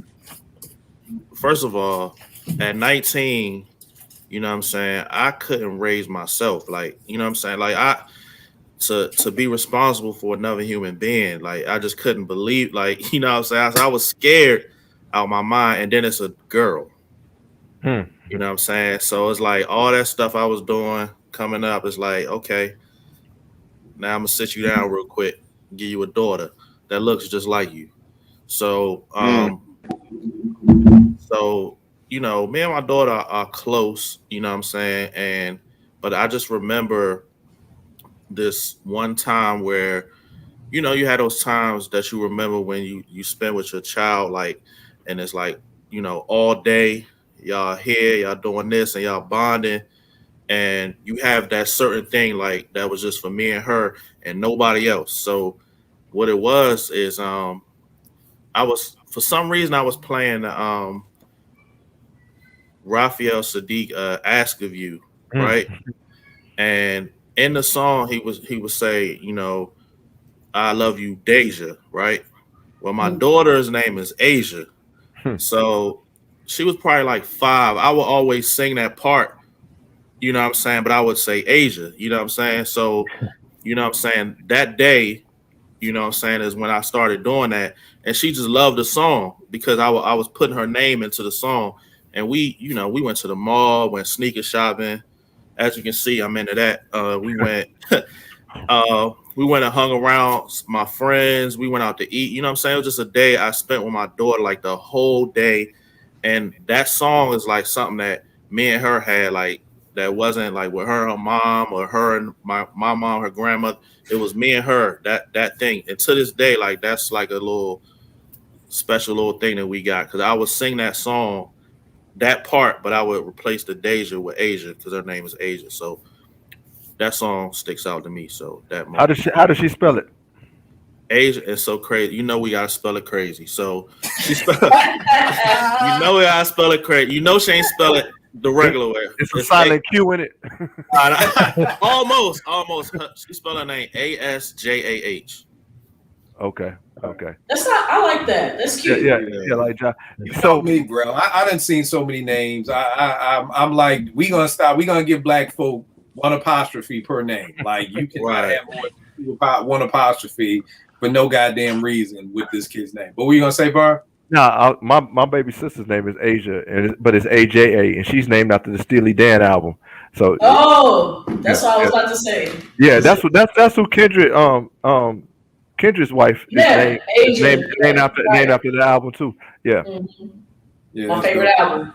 Well, what I loved about with you, Vern, B said too, just about the bonds with your daughters, man. You know, and they're so incredibly important. I was at I've been in this management class, and I just graduated today from it, and I was talking to some people out there who are educators, and you know, I was just telling them how it's our girls who I'm worried about right now. I mean, our boys are I'm not saying I'm not worried about them, but our girls, the stuff that our girls are going through and struggling and seeing with right now, it's almost on some old EPMD never seen before. Like this is a whole new world that's going on down here. So, you know, I just commend all three of y'all for being great fathers to your daughter. Eddie, of course, you have Gray, but, you know, just about girls, just how important that bond is. One time I brought Nate to my teen center, and we got various handshakes, and I told her I loved her.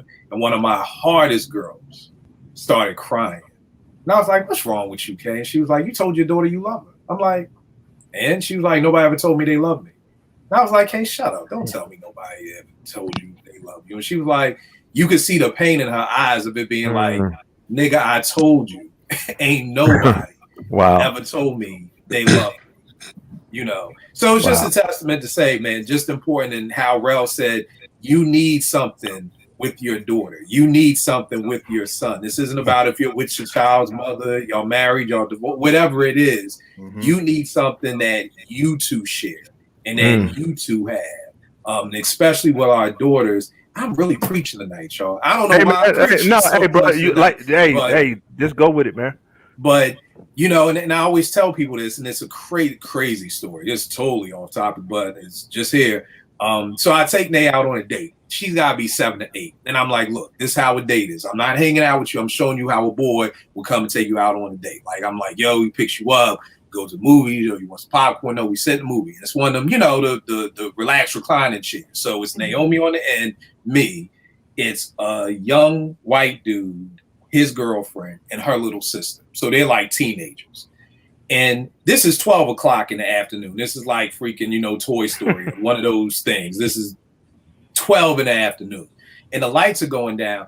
And I just hear the chick saying, just remember who will do this for you. And this chick is giving this dude head.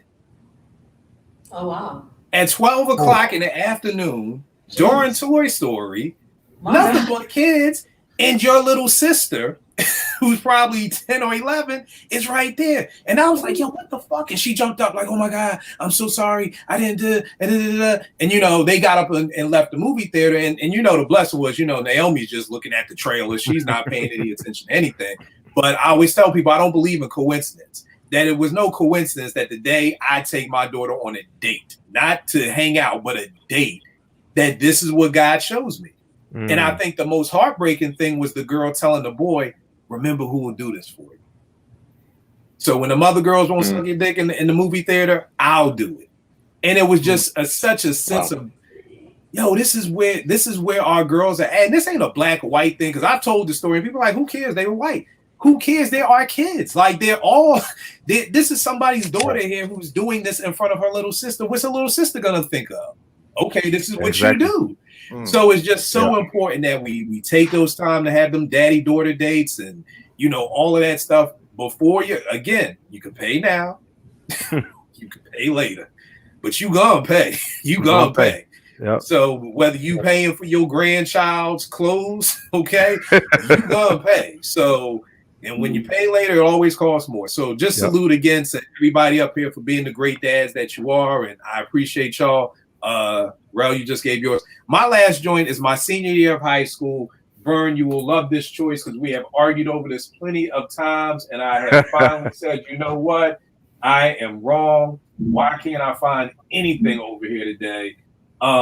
It's Boys II Men. Oh, yeah. Holy High Harmony. Yeah. I find it. I don't know. My CDs are just everywhere today. But that joint came out April 30th, 1991. I specifically remember that day because I took the SAT that day. Let me explain to you something about killing the SAT. I was like Ricky and Boys in the Hood. Like, it was like, I'm just trying to get the minimum score to get into college. That's all I'm trying to do. I'm not trying to get no 1,600 and no, I just need a 750 to get into Morgan State. I got a 760. So it was just like, I had stressed about the SAT. after taking the SAT that day, I went to the record store, brought Cooley High Harmony, and I swear that thing just never left, my tape deck. Like that's 91 is my junior year. So it's literally April of my junior year, but it just never left. So whenever I hear Boyz II Men, Please Don't Go, no matter what it is off that album, it takes me back to my senior year. And Vern and his wife blessed me and T with tickets to go see Boyz II Men down at the National Harbor. And for years I've had the Who's Better, Jodeci, Boyz II Men, all those battles. Boyz II Men still sound incredible. They still sound incredible. Impeccable. They still put on an incredible show. Mm-hmm. You couldn't have told me like these cats have been doing it 30 years. The show is incredible. Wanya is just Wanya. You know what I mean? It's crazy. I shared with Vern, I got my hands on the stems of I'll Make Love to You. And when you're looking at the stems, like for people who may not understand the studio, a lot of times you get punched in.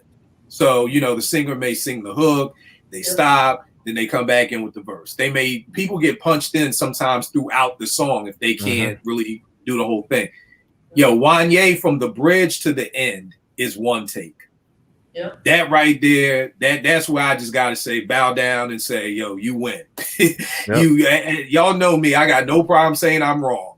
I'm wrong. Y'all win because that's incredible. If you listen to I'll Make Love to You by Boyz II Men and start from that bridge to the end, and that's all one take, that's incredible. So Cooley High Harmony, that's my senior year of high school. That's what always takes me back. Q Lynn, what is your last memory and what's the soundtrack for it? Oh, this song, it's definitely pivotal because there was so much going on at the time. It was like over a decade ago. It's Bob Marley and the Wailers, Soul Rebel. And the reason why it was such a journey, I picked two of the hardest careers in the world to do for a living, being a music journalist and a professional musician. Because at the time when I was wanting to be a journalist, everybody was telling me not to do it because newspapers were failing. They were like, where are you going to find a job at? Because everybody's, getting fired, this, and the third. And so I'm going to college doing this. And then during that time period, I was still playing in church, and it was becoming a transition because I was getting ready to stop playing in church. But at the time, one of my good close friends and family friends passed away like suddenly. He was real young. He was like a year older than me, and at the time, he was like my inspiration in church because I would write like little measures, and we would have like a jam session after church because every time I would go, I think that was main reason I would play in church because me and him would just create stuff, and then I would write stuff and he could just pick it up off the bat, and it's like a musician's dream to get somebody you can click with. And when he died, it was like a part of me it was just such a weird time because me and him never hung out because we were childhood friends, but we were never close. But like the last 3 years he was alive, we got real close, and then it was just a lot of people passing away in my family, and I was starting to really get out of the me phase and selfish phase and just thinking about myself and thinking about family. And so I started getting a lot of spiritual clarity. And in that process, while I was in school, I wanted to write as well. And so I at the time, blogs were a thing. 06, 07, it was real popular. Most of it was gossip blogs. And I tried to do that, failed at it. And I was like, I'm not going to write. And then I just was listening to a lot of Bob Marley, and for some reason, the Soul Rebel record kept jumping out at me. It was the words that kept jumping out. I was like, I'm a rebel, a soul rebel, I'm a conqueror, soul adventurer. And it was just those words would just hit me. And then I just I was fasting, and then words, it felt like people say God spoke to them. I really felt like it because it was just like, do this. It's like go on a fast for 30 days. And it was like, okay, no sugar. And I wasn't even trying to lose weight. It was just stuff telling me to do it. And so I went for 30 days, 60 days. It was like, okay, let me do no meat. It's like, okay, let me do no meat and no sugar. And so I went 90 days. I'm telling you, the last fast day, I just kept listening to Soul Rebel. And then one night I was just dead asleep. I wasn't even thinking about writing. And then all these ideas started coming to me like at 3 and 4 in the morning. Something just told me to get up and start writing. And so I literally wrote down okay, music appreciation. This is what I want to write about. And then I was like, okay, this is what I'm gonna talk about. Because I scratched the idea of starting one because I couldn't make the ideas gel together because the concept wasn't coming to me. But for some reason, everything started coming to me, and it was all because of that song. And so every time I hear Soul Rebel, it takes me back to the humble beginnings of this journey of being a journalist and musician. So, but yeah, that's the short story. Dope. B, what you got up next, brother? Man, I got my last one is going back to 2004, and I apologize for the change of scenery. I had to go pick my son up, man. He's just coming back from a team bonding joint in California. It's exactly what we talking about, man. Good parenting. It's all good. Hey, man, you got to get your priorities straight, man. This podcast is more important than your son. Hilarious. So I'm gonna go to March 2004, and the reason that's an important time for me is during the first part of my career, man, I was considered a bust, and I was out of the league for a year in 2000, and I wasn't really sure what was going to happen as far as me being able to play the game because it was taken away from me. And you know how people always talk about when you play sports, you got to play like it's your last time, and you got to play like you'll never play again. And so I actually lived that. I actually had the game taken away from me. And when I got back in the league, I always vowed to myself that I would never, ever had a game taken away from me. I would leave on my own terms, right? So in 2004, I was fortunate enough to play well, the previous 3 years, and then I was offered a little something, by the Arizona Cardinals, which is why I'm here in Phoenix now to this day. And my whole life changed when I signed that contract, man, because everything just increased. I was blessed with increase, and so all the pitfalls came with it. There were some hard lessons to be learned, and we weren't always the best with money. When you ain't had it and then you get it, it's a bit of an adjustment. You know what I mean? So I had to learn some things the hard way, but fortunately enough, they blessed me. I didn't lose at all. And so the song that was popping in March, I remember flying out to Phoenix was Snoop Dogg's "Drop It Like It's Hot," with the Pharrell beat. You know what I mean? And the song was crazy. All the different sounds that Pharrell was putting on there and the Neptunes. I mean, it was just the song was it was going crazy everywhere. Everybody was playing it, and I'll never forget going up to the office to sign the deal, and that song was in my head. Drop it like it's hot, drop it like it's hot. I'm like, this can't be the song, right to this moment, but it was the song. So I wish I could have gone back and revisited the list because I tried to keep it hip hop, but there was obviously some songs that were not hip hop that really influenced me, but those were still very pivotal moments in my life, and those songs still have an impact to this day, and Drop It Like It's Hot is one of those. I mean, you can play it right now and people gonna still move to it. And you were talking about those slow beats that people bang to. I mean, people still bang to Drop It Like It's Hot. I mean, you can put that on anywhere and people still gonna rock to it. So that was just one of those, and it's one of those that will always stick with me because it was about to play when I was about to go get that bag. So I had to give it that love. You know what I mean? That's what it is. That's dope. That's what's dope. And it's dope how you said play each game like it's your last, and like you said, just making sure nobody ever takes the game away from you again. Like you leave. Right. And I mean, bro, we talk about your T-shirt from last week. That's a T-shirt right there. Like, don't let nobody take the game away from you. You know what I mean? Yeah, for real. That's what it's all about. Vern, what you got for your last joint? I'm going to go, I want to say it's 2018. At the end of every year, our company has a major blast Christmas party where all the family comes, where the spouse comes, and it's an award ceremony. Was that my first year? Second year. Okay, so yeah. So the previous year, for years, there was one guy who was always number one. I got it that one year, and then 18, I got it again, and they had a live band. They were rocking, and they played "All I Do Is Win." And the reason why this stands out to me is my man Brian Mixon. Shout out to you, boy. Then when they put it on, I got my trophy and stuff, and I'm chilling. He grabbed me and pulled me out on the floor and was just up, down, up, down. I mean, he was celebrating with me, man. I mean, because in sales, cats don't be like that, man. It's like, hey, good job. But they, secretly hating in a lot of ways. Thankfully, a lot of people at our company are not like that. But I just remember my man B, we on the floor in our tuxes just partying, man, and he celebrating the victory with me, man. And it's 2 years later when he got named a VP. Man, I was the happiest dude in the whole place because I remember that dude rejoicing with me. You know what I'm saying? So yeah, All I Do Is Win is the last one for me. You know what the testament is there, man? Find you some people who celebrate you when you win.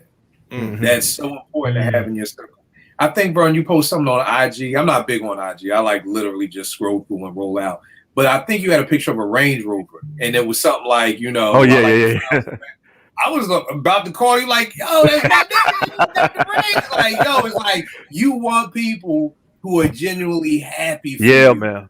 When you win in your circle. If you don't have folk in your circle that aren't happy when you win, you got to find a new circle, y'all. Mm-hmm. I'm not saying you got to cut them off, because here's the thing.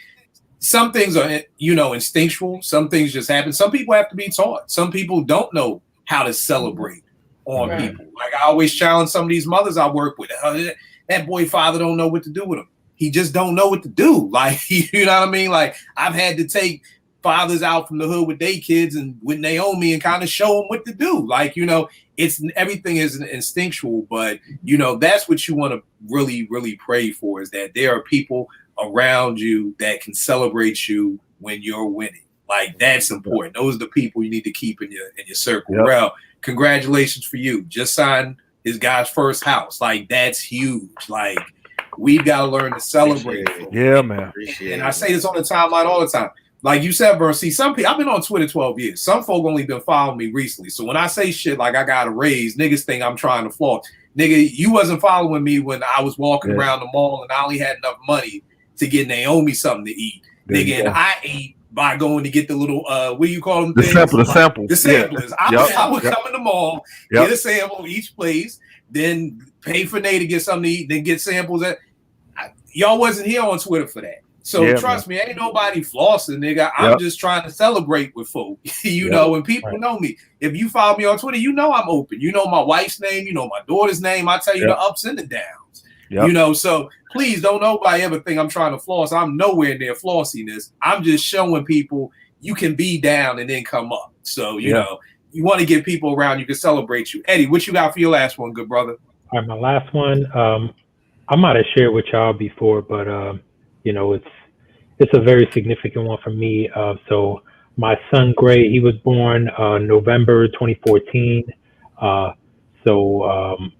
think album Black Messiah by D'Angelo came out the very next month. So Gray was one of them babies, like I had to rock him to sleep each and every time. Yep. And so I was just trying, like I had to take him like dark space. So I had to like go in the closet, close the door, make it nice and dark. And the music that always worked was that D'Angelo album, specifically the song Really Love. Yeah. That was the one. That was the one that always put him to sleep. But the problem was, how Really Love has that build up at the beginning.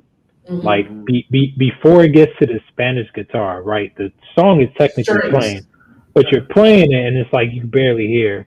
Mm-hmm. So if I almost got him asleep and then I repeat it, and then you get that, which to him probably sounds like silence. So I had to figure out how to cue it up just perfectly after it got done. And I'm doing this on my phone. So cue it up just perfectly to get back to that part. And, but yeah, man, I played that a lot. And, then eventually I was able to, get past that one song and play the whole album when I was putting him to bed. But, that album still, every time I play the album, I think of Gray. Yeah, I could see why, because Gray probably understood what he was saying. Because it was like babble. He was babbling. People keep saying that. I didn't get that from that. If you could tell me what he is saying on which charade. If you know 1,000 deaths. That's easy. That's the easy part. They have the lyrics to it, and the people who did the lyrics don't even believe it. Really? That's my first time hearing that. Here's the thing with this album, especially with D'Angelo, people can. If we get 8 people in the same room, we're gonna come up with 8 different things. I promise you, we will come up with 8 different things he is saying, and we all gonna be like, no, he's saying this. But I mean, I still love it regardless. I'm a producer. He can mumble all day long. I'm good with it. But he only mumbled. The only part he mumbled, I think. Which one was it? Till it's done. No, till it's done. Because it's a part and it's like dum. Now he did mumble on that part. That's the only part I heard him mumble on. Till it's done. We each will come up with a different song where he mumbled.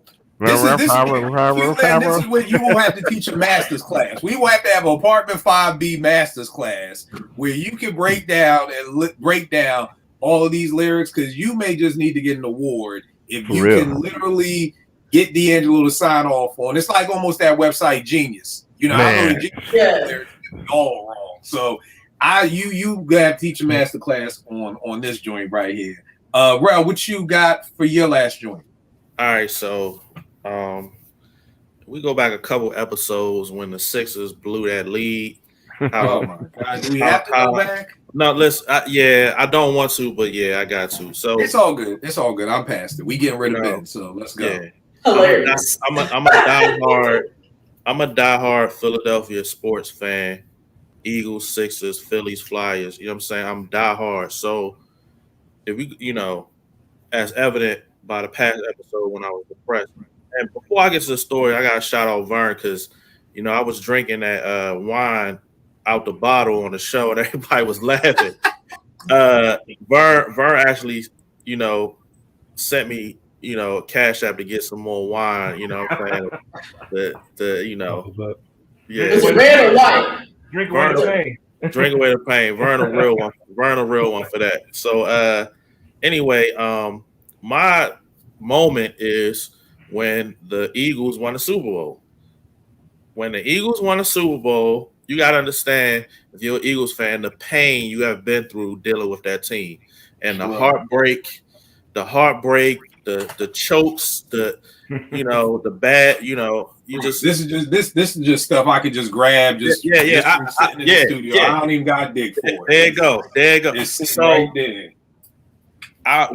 When the song that was the theme for that team was Dreams and Nightmares, Meek Mill. And I just remember when they were playing in the NFC Championship game against the Vikings, and they played that in the stadium, and it's a video, like the players, they in the crowd, they're going crazy. Like, it was no way the Vikings were going to win that game. It was no way, like how the energy, it was crazy. And that song was their song throughout that playoff run. And you know what I'm saying? When we won, I was in tears. I'm not gonna lie. I was in tears. Me too, bro. I was in tears. And I was the Patriots? Nigga, the Patriots. For the Super Bowl, the Eagles, everybody, because living out here in Maryland now, you know what I'm saying? I'm here with Redskins, Washington fans, and Dallas fans, and I got some friends that Giants fans, and they always say, well, y'all don't have a ring. So we could be kicked. They could be 2-14. We could be kicking it, but y'all don't have a ring. Yeah. So you can't say that no more. And I remember we went after the game right out onto the street, and everybody was out, and it was just crazy. It was like a crazy feeling, man. It was like one of my happiest days. You know what I'm saying?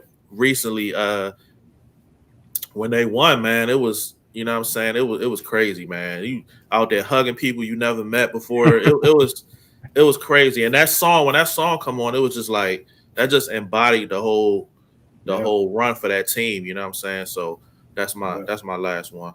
Now we could only get Meek Mills to just stay off social media because he's always trending at least twice a month, and it's never for anything positive. When I see his name trending, I'm like, I cringe a little bit because I'm like, oh, it's about to be something crazy. And I've tried to trade him several times to other cities, and nobody wants to trade for me. We stuck with him. We stuck with him. Q Lynn, give them all the information. Where can they get at you? Soul Savviness Radio. Where can we come out and see you performing? Give us everything. Oh, yes. Soul Savviness Show. You can get that on soulsavviness.com. You can follow me on Instagram and Twitter at QLynn Green. I'm trying to. I ain't been outside for a whole year, so I can't wait till I get my normal routine back of traveling because this whole COVID thing is messing up a whole lot of stuff. So I'm glad to be back. A lot of my musical colleagues are finally going back on the road, but you can check my Instagram and you can keep up with what city I'm gonna be in and who I'm playing for. All right, no doubt. Very dope radio show. CB is off for a second, so I'll come back. B, you there? Can you hear me? Yeah. You good. Let them know where can they, yeah. Where can they get at you, bro? So you can find me on Twitter. At BTrain9 business, train station 1. Just rock with me. You know what I mean? I'm all about, positivity, try to put out stuff positive all the time. And, I love sports, former player. So, sports is always part of my life. So, let's chop up. Let's do it. And like I said, B, good looking for chopping it up with us. Like I said, we've been chopping it up for years. Just doing some regular life stuff, just music stuff. So an amazing follow. Vern, let them know if they in ATL, where can they get with the closer, brother? On Instagram at V the Lone Closer and on Twitter at VChandler10. All right. Eddie, where can they get at you, man? On Twitter at EddieD80, Instagram at Freed Styles, and my website, freedstyles.com, where, I'm promoting and lifting up, independent hip-hop artists. All right. Ro, where can they get at you, good brother? Uptown J Ben on Instagram, JBen215 on Twitter. I listen to Nas, so nothing J. Cole can say go over my head. Shirt's coming soon. Yeah, for sure, bro. There you go. That's got to be it, man. That's got to be it. That's it right there. And y'all already know what me kill 889 Twitter, IG, will make beats for food.com. Me and Vegas's EP, Willmatic, is out right now. Vegas World Inc. Inc.bandcamp.com. All proceeds for people who may not know, Ill Will, Queensbridge legend. If you've ever heard a Nas song, he talks about Ill Will all the time. Nas' best friend is Vegas' cousin. So the whole album is just about Vegas, coming to Queensbridge from Brooklyn, and everything like that. So again, all proceeds go to his mom's. If you ever heard Second Childhood by Nas, Nas says never curse in front of Miss Versi. That is Ill Will's mom, Vegas' aunt. So all proceeds from any album sales or any shirts, any way that you support is going directly to Miss Versi. So, definitely check it out. I think it's a dope album. We've been blessed to have it shout out from Eddie Porsche and a lot of Rel on a lot of people's top EPs of the year so far. So, definitely check it out. I will check y'all next week, y'all. I appreciate y'all chopping it up with us tonight. Peace. All right, y'all. Hey, Q, this my newest baby. Let me see. Can you see it? Oh, yeah, John. Is that a 4-piece or yeah, 5? Oh, I love Thomas. Those are great. You got a snare? What kind of snare do you have? I got a piccolo, and I got the one that came with it, and a piccolo. And my man Styles, Edwin Styles, he played for Algebra sometime, Eero. Oh yeah. Yeah. So I've known this dude since we grew up in the same church back in Indiana. My uncle was a drummer at church, and I remember this dude. He was like 3, just staring at my uncle. And so now to see him rocking and doing this thing, I was like, I bought these drums, and they sat for like 3 months, and I didn't touch them. I was like, I'm not playing these things till you come over here and tune them, because when a professional tunes them, it sounds way better, right? Man, you want to play them, and so so I've been probably the last 2 months I've been dedicating at least 2 hours a week to just playing. I mean, I ain't gonna never play for nobody or whatever, but it's a release. Right. And again, my uncle is like one of my heroes, and he played and he, so I picked it up from there. He taught me fusion and all that kind of stuff. Put me on the Billy Cobham and Tony Williams and all them boys, Jack DeJohnette. So yeah, that's my little release. Hey, Vern, real quick, because you know I'm observing. I noticed it's still live. Is it still live? Oh. Yep, it is. It's How's still that? live. Kill's not on. Hey, Kill. It's still live, Kill. No, you're not, but it's still recording. Yes. Yep. Hey to the people. Hey to the people still, I guess. Yeah, just in case. No, well, what you saying? saying? What was you saying, Ed? No, I was saying it was still live. That's what I was saying. I'm observant, so I noticed it was still live, and I just want to mention it before, you know, if you shared something, you were about to share something. You know. Oh yeah. Yeah, because usually we. Let's hide the cocaine, everybody. Hide the cocaine. Put the pinches away. Put the dollar bills and the spoons away. Oh, really? It already left out. I think I told on Rail. I think Rail went to go hide it. Rail went to go hide it. That's funny. Kill's supposed to jump back home. I don't know, man. But no, I found your site, Q, so I'm definitely gonna check it out. Yeah. I'm definitely about to rebrand. We got a bunch of new brand deals and stuff going on for the show, so I'm just excited about this new chapter. So, and you know, still trying to balance it. And my musician mentors, they're getting me to start doing the YouTube thing. I like Kill says all the time, I made money before the internet, so it's weird being a musician, going into these spaces with these YouTube musicians. But they're real nice though, because they've been showing me how to do the stuff. I'm just excited about that too. I want to play records. Most of them play the Megan Thee Stallion records that can go viral easily. I'm going back to the 70s records and that have a heavy instrumentation, you know, and you know, do my thing with that. Something different, you know, instead of the same old, you know, YouTube videos. But yo, there's